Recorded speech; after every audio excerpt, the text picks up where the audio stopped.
Well, good morning, everyone. Father Hoffa here with your next installment of WWW Wednesday Walking with the Word. Today is Wednesday, May the 31st, and it's actually the feast of the Visitation. Mary going to visit her cousin Elizabeth. Mary, of course, pregnant with Jesus, and Elizabeth pregnant with John the Baptist. And, I was reflecting this morning upon that, and I thought about the power of visitation. The power of us bringing good news, the power of us bringing joy, the power of us bringing love, the power of us bringing hope to those especially who are in need of it. And, a lot of times we'll think of in situations like that, maybe people who are in nursing homes, people who are sick. But there's all different types of people who have those needs in their life. And we see what happens in the visitation is that Jesus and Mary, Jesus being in Mary's womb, come to visit Elizabeth and John the Baptist, and that John the Baptist leapt. Elizabeth feels this movement, this incredible movement of Jesus in her womb. And she says to Mary, "The child in my womb leapt for joy at the coming of you and the coming of my Lord."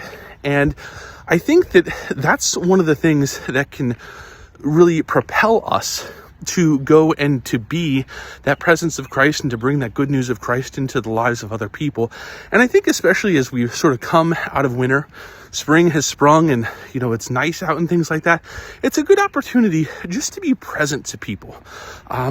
Mary could have extended greetings to her family and friends, to Elizabeth, and she could have said, I'm pregnant, you're pregnant, congratulations, but too much for me to come and visit you, so I'm not going to do that. But she did.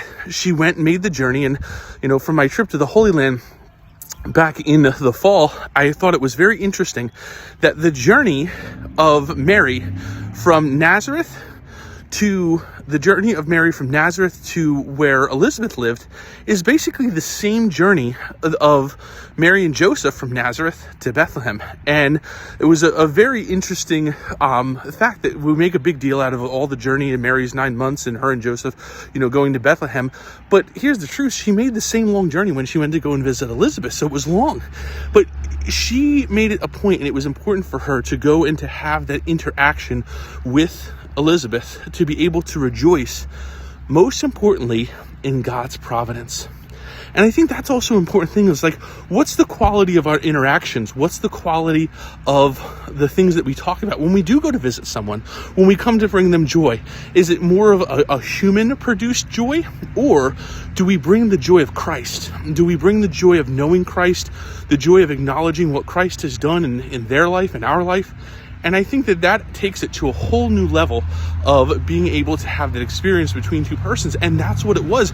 The joy and St. John leaping for joy in the womb of the Blessed Virgin Mary, it was the fact that they were rejoicing in what God had done. God did this. It wasn't by human effort. God has done this. Elizabeth, who was thought to be barren, God did this. Mary conceiving through the power of the Holy Spirit, God did that. And I think it's important for us because once we get more and more connected to what God does, then we want to go back for more.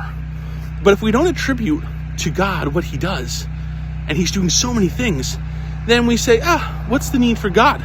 We have a big need for God because he does so many amazing things. But we have to first give attribute to it, and we have to go and share that with others, especially by our visitation to them, and not talking about silly things and aimless things or getting even into sinful things like gossip and stuff like that, but getting into things of joy and being able to root that joy and understand that joy comes from God himself. So my friends, go visit somebody today. Bring the joy of Jesus with you. Have a great day. This has been your next installment of WWW Wednesday Walking with the Word, and in a particular way, pray for the Padre, because the next time I talk to you, I'm going to be in my 40s. So birthday this weekend, June 4th, and we'll say a prayer for the Padre, and God bless you all.